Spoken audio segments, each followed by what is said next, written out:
ഇന്നത്തെ നമ്മുടെ കുൽക്കുൽ റെസിപ്പിയാണ്. വളരെ കുറച്ച് ചേരുവ കൊണ്ട് വളരെ സിമ്പിളായിട്ട് ചെയ്തെടുക്കാൻ പറ്റിയ നല്ല ടേസ്റ്റി ആയിട്ടുള്ള ഒരു സ്നാക്കാണ്. അപ്പം നമുക്കിത് എങ്ങനെയാണ് ചെയ്തെടുക്കുന്നത് നോക്കാം. ഇതിനായിട്ട് ആദ്യം നമുക്ക് വേണ്ടുന്നത് റവയാണ്. ഞാനിപ്പോൾ 2 ടേബിൾ സ്പൂൺ റവയൊന്ന് മിക്സിയിലൊന്ന് പൊടിച്ചെടുത്തിട്ടുണ്ടായിരുന്നു. അത് നമുക്ക് ഈ ഒരു ബൗളിലേക്ക് ഇട്ട് കൊടുക്കാം.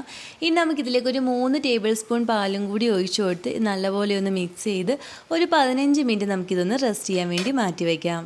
ഇപ്പോൾ ഒരു 15 മിനിറ്റ് കഴിഞ്ഞിട്ടുണ്ട്. ഇനി നമുക്കിതിലേക്ക് വേണ്ടുന്നത് പഞ്ചസാരയാണ്. ഞാനിപ്പോൾ ഒരു 1/4 കപ്പ് പഞ്ചസാര ഒന്ന് പൊടിച്ചെടുത്തിട്ടുണ്ട്.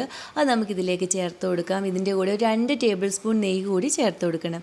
ഇനി നമുക്കിതിലേക്ക് 1 കപ്പ് മൈദാപ്പൊടി ചേർത്ത് കൊടുക്കാം. ഇതിൻ്റെ കൂടെ നല്ലൊരു ഫ്ലേവറിനായിട്ട് 1/2 ടീസ്പൂൺ ഏലക്കാപ്പൊടിയും 1 നുള്ളു ഉപ്പും കൂടി ചേർത്ത് കൊടുത്ത് നല്ലപോലെ ഇതൊന്ന് മിക്സ് ചെയ്തെടുക്കണം. നല്ലപോലെ ഒന്ന് മിക്സ് ചെയ്തതിന് ശേഷം നമുക്കിതിലേക്ക് 1 ടേബിൾ സ്പൂൺ പാലും കൂടി ഒഴിച്ചു കൊടുത്ത് നമുക്ക് ഈ മാവ് നല്ല സോഫ്റ്റായിട്ടൊന്ന് കുഴച്ചെടുക്കാം. മാവ് ഇപ്പോൾ ഇവിടെ നല്ല സോഫ്റ്റായിട്ടൊന്ന് കുഴച്ചെടുത്തിട്ടുണ്ട്.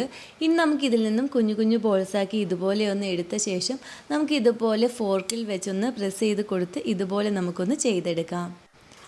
എല്ലാം നമ്മളിപ്പം ഇതുപോലെ ഒന്ന് ചെയ്തെടുത്തിട്ടുണ്ട്. ഇനി നമുക്കിതൊന്ന് ഫ്രൈ ചെയ്തെടുക്കുന്നതിനായിട്ട് ഈ ഒരു പാനിലേക്ക് എണ്ണ ഒഴിച്ചു കൊടുക്കാം. എണ്ണ നല്ലപോലെ ചൂടായ ശേഷം തീ ഒരു മീഡിയം ഫ്ലെയിമിൽ വെച്ചിട്ട് നമുക്കിത് ഓരോന്നായിട്ട് എണ്ണയിലേക്ക് ഇങ്ങനെ ഒന്ന് ഇട്ട് കൊടുക്കണം. ഒരു സൈഡ് ഒന്ന് ഫ്രൈ ആയി വരുമ്പം തിരിച്ചിട്ട് കൊടുത്ത് 2 സൈഡും നല്ലൊരു ഗോൾഡൻ ബ്രൗൺ കളർ ആകുന്നവരെ ഒന്ന് ഫ്രൈ ചെയ്തെടുക്കാം. ഇപ്പോൾ 2 സൈഡും നല്ലപോലെ ഒന്ന് ഫ്രൈ ആയി വന്നിട്ടുണ്ട്. ഇനി നമുക്കിതും കോരിയെടുക്കണം. ഇനി നമുക്കിതിന് മുകളിലേക്ക് അല്പം പഞ്ചസാര പൊടിച്ചതുകൂടി ഇങ്ങനെ ഒന്ന് ഇട്ട് കൊടുക്കാം. അങ്ങനെ നമ്മുടെ വളരെ സിമ്പിളായിട്ട് ചെയ്തെടുക്കാൻ പറ്റിയ വളരെ ടേസ്റ്റി ആയിട്ടുള്ള പലഹാരം ഇവിടെ റെഡി ആയിട്ടുണ്ട്.